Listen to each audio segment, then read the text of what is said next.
And now, a lot of people doubted us when we say the reason why this match was changed was because the Hardleys are jealous of FTR and they don't want to put them over and do business the right way.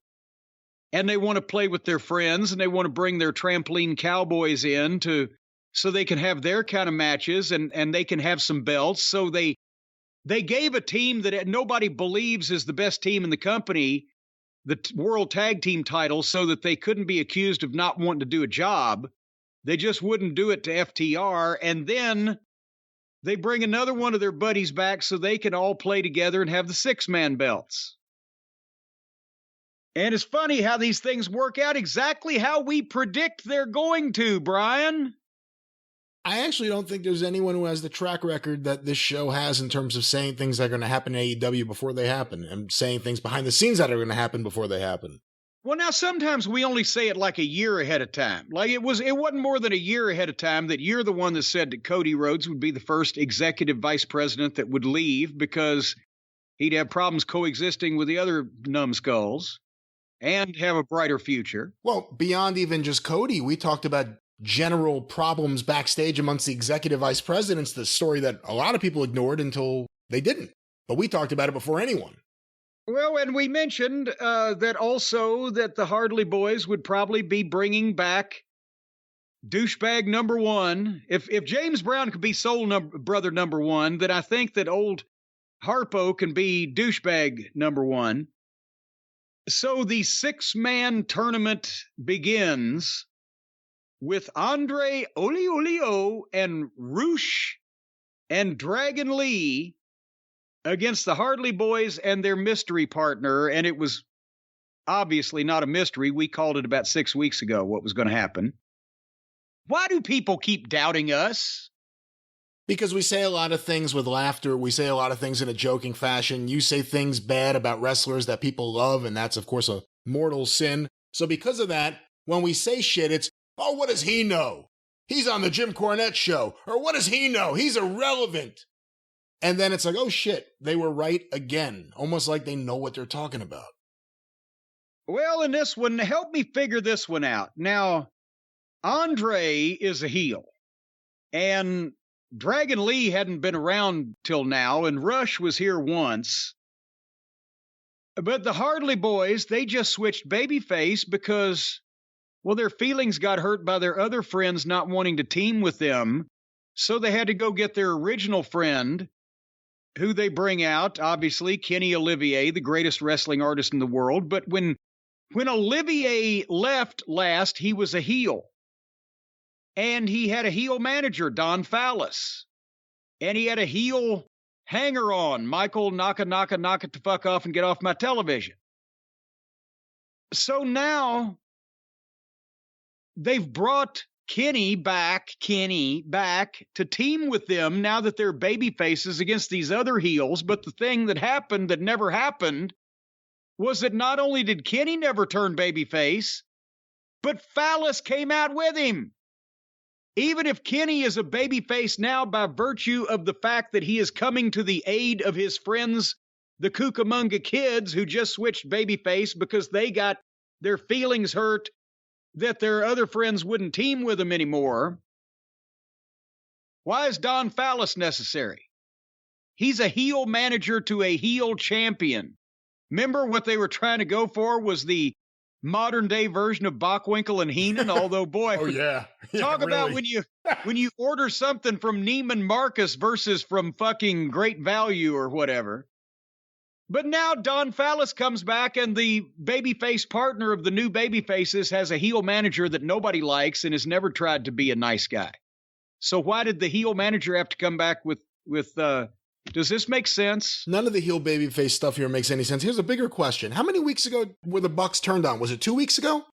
2, 3, whatever. Have we seen Adam Cole and those guys since then? Have they done a promo following up on it? Have we heard a peep about any of that? I don't think so. Well, let's just talk about this match because that won't take long. And then we'll get to the aftermath of the whole thing. Andre, Rush, and Dragon Lee, Hardley boys, and Kenny Olivier. So 30 seconds in, they're the Flying Wallendas. And Rick Knox is the referee, so no rules are going to be, held to, and they're going to do anything they want. They're in and out. Why was Twinkle Toes wearing a superhero costume shirt with fake muscles built in? They called it a compression shirt, but it actually had, like in the old days when George Reeves was Superman, they put foam rubber in for his bigger chest, shoulders, and arms. There was goddamn built-in muscles in his shirt. Was that a regulation therapeutic shirt? I'm not sure. I'm not sure what it was. I'm not sure if he has Sabu scars he's trying to cover up, but maybe this is part of his gimmick we never understood before. The way he moves in the ring, the way he shakes. He's a guy who's been thrown into cold water. Now he's got a wetsuit. So at one point, let me stop you there, because okay, go ahead. For anyone who didn't see this, we've seen like Ric Flair wrestle with a shirt in the past. We've seen different people wrestle with shirts. But with Omega, even though it was a compression shirt, something that's supposed to be worn by athletes, it felt weird seeing him wearing, because it didn't feel like something a wrestler would wear. It almost looked like he had gear on top of gear on top of gear. It was strange. It would look like he was padding his physique there a little bit. But hey, that's better than stuffing your crotch, right? Make your chest, your arms look a little bigger. Nothing the matter with that. It's the real heats when you stuff your crotch. Did you see him try he's rusty. It's been 200 and some days since he wrestled. He tried his fireman's carry flip over thing and fell on his ass and just sat there and laughed at his boys and sold it. So he sold something. At one point, two guys tagged in at the same time in front of the referee, and then they did a triple team. And as usual with these guys' matches, it got old less than 10 minutes in because everybody's in and out, back and forth, doing moves. Nothing flows. Nothing makes sense. The referee's useless. The Andre Olio's team is sloppy as shit on their, I have to use quotation marks, basics for that. And it just, and then finally they built up, they kept Twinkle Toes in and out where he didn't have to do too much. But they gave him a hot tag, and this comeback was just the most ridiculous, gesticulating, exaggerating thing. And he's stancing and doing the poses and the pointing. And then all three of the baby faces, quote unquote, tagged in at the same time, and the referee allowed that. And they did a prolonged 6-way where nobody could keep track of what was happening. And then everybody did dives except Twinkle Toes, but then they kept foiling his dive attempts. Maybe he didn't want to do a dive and take a chance on that. Say, well, we'll just have the heels foil it. And he, at one point, sold his knee in a very phony, overly dramatic and stagey way. And then came the big spot of the match. Since Kenny can't dive, they'll bring the dive to Kenny. And they go out on the floor and they take the security railing in front of the front row and they pull it closer to the ring by about, 2 feet. And they sit Kenny up on the railing. I don't know where his partners in crime were at this point to prevent this, because all three of the heels are on him. And then Dragon Lee, the one with the mask on the other team, he does the dive. And they both go over the rail into the crowd and smack a little girl in the front row right in the fucking face. And then the camera shoots both the wrestlers laying there, but they won't widen out to shoot the girls selling and people standing up and trying to get out of the way of these goddamn uninvited dinner guests that have just dropped in to their laps. And it was almost like, let's do Cornette's spot, the spot that he calls every week when we do shit like this. We'll go too far. We'll go over the rail. We'll hit a little kid in the face. We'll get sued. Tony's out of business. And we're all on the fucking soup line. And by gum, yes, since they were in Charleston, West Virginia, to answer everybody's question they're asking mentally, the little girl did get Stephen P. News' business card. And they had to completely ignore the fact that's what it is. They're standing in front of children. 4 feet behind them with this fucking goofy idiot diving headfirst out of the ring over the top rope, coming 100 miles an hour, and they're in front of women and children. Thankfully, this crew wasn't on the Titanic. Elsewise, all the kids and the fucking women would have been swimming and sleeping with the fishes and the sharks. What a stupid and unnecessary idea this spot was. And anyone watching at home, as soon as they started doing it, if anyone listens to this show that was watching that, as soon as you saw them going for it, you said, oh my God, there's a kid right behind the dead center. I hope they don't do something near the kid. And what do you know? They wiped the kid out. Whap! Down to the ground. Down goes the kid. More goofy bumps in this match. And then after all this chaotic stuff that they've done and all these wild moves, they're not smart enough. They don't know how to build up to an exciting finish. So when they finish doing all the moves that they can do, then old Kenny hits 2 of those Canterbury knee lifts, the little skippy thing, the V trigger from his video game, and then barely gets the guy up for the one-winged fairy, 1, 2, 3, and the flattest finish. After they do all that stuff, instead of building up to a slam-bang finish, as Tootsmont would say, they just grab one of the heels and beat him flat. That's it. After all that chaos. So that was the match that lost them 200,000 viewers. And then, as the baby faces, allegedly, the Cucamonga Kids and Harpo get out of the ring, there's 15 seconds left on the air, and the other 2, Rush and Andrade, turn on their partner and pull his mask off. Why? And why did they do it literally 7 seconds before they went off the air? I was going to say, don't say 15 seconds. It was a lot quicker than that. Well, that's when they started looking at him with evil intent. What was that? Who's on whose side here?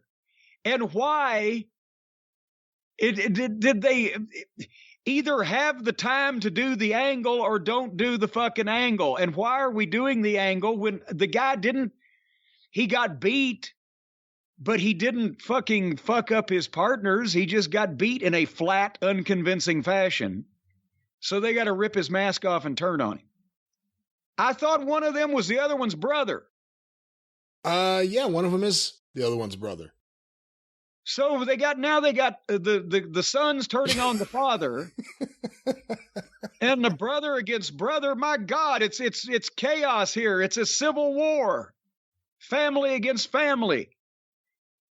You get a good mutter against a fodder. They don't do angles with the wrestlers that the fans want them to do stuff with. They do angles with the wrestlers that the other wrestlers like. Well, so that was that main event, and that's what was on television, and that's what cost them 200,000 views, but there was more in the building. What were you saying, hey? Well, you actually just kind of led me to that in the building. I thought one of the interesting reactions, we're watching this show the whole night, Punk got a major reaction. I mean, everything he said, they were sitting on every word. They didn't what him like they did Jungle Boy. Moxley, whatever you want to say about him, big reaction from those fans. They were into him. I heard from people in the building, they said one of the biggest reactions, Claudio. They said the place went nuts for Claudio. Yes, on that second pull apart, Claudio came out, and that's when he picked Moxley up and handled him like a small child. I guess he wrestled for one of their other shows also while he was there, and he got a big reaction. But, the Bucks got an okay pop. Nothing special, nothing like they used to. Omega got a big pop for coming out, big surprise pop. And then what happened? It wore off quickly. During that match, there were the little bursts of this is awesome when things weren't really that awesome. And then dead silence. Dead silence. They were begging people to cheer for them. The Bucks would yell, come on! Come on! And Omega, let me hear you while I'm punching this guy. Yeah, he got up one time and like, come on, let me hear you. I can't hear you because they're not making any noise. Part of it was the match. Again, it's West Virginia. They expect to see something that makes sense. It's Crockett Promotions territory back in the old days. It's a little more WCW. It's a little more down south. They expect this shit to actually be good and halfway violent looking instead of phony and illogical. And then the other thing is, okay, they got the pop, Kenny's back, and then Kenny doesn't go out and do any of the Kenny stuff that Kenny does that impresses everybody because he's obviously still fucked up. And, maybe he ought to take another 6 months off. I'll wait. It's fine.